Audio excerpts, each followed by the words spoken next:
тағы да бір сұрағым бар.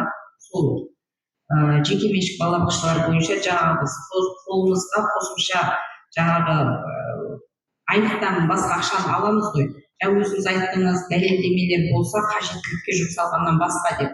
Бірақ бізге сол жері қиындық соғып жатыр да. Сіздер енді біздің немізді білмейсіздер ма? Соған ұсыныс ретінде. Мысалы біз ақшаны алған кезде оны біз почти 80%-ын сол жерге жаратамыз. Мысалға 100-200 бала жүрген жерге бір айда қанша шығын болады, қайтадан заттар алуға тура келеді.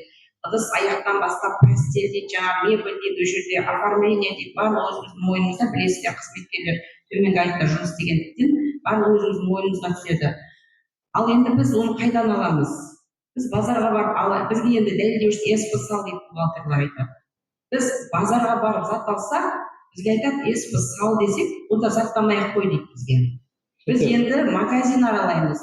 Магазин Түркістанда бірақ канцелярия рұқсат береді, қаған көп шығады. Мен түсініп сұрағым, бұл жерде біз мүмкіншілік, екі түрлі мүмкіншілік жасадық. Біріншіден өзіңіз айтқандай, жалпыға бір режим әрине қиын болады, базарлардан алатын тауарларды шығысқа қоя алмайсыз.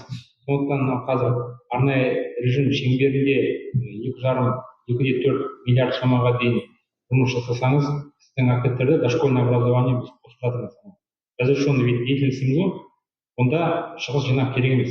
То есть ондай да опция бар қазіргі таңда. Міндетті түрде бұл осындай жалпыға бір режимде емес, сондай режимде де жасауға мүмкіншілік қарастырдық қосымша талқылаған кезде. Бұл да қарастырдық.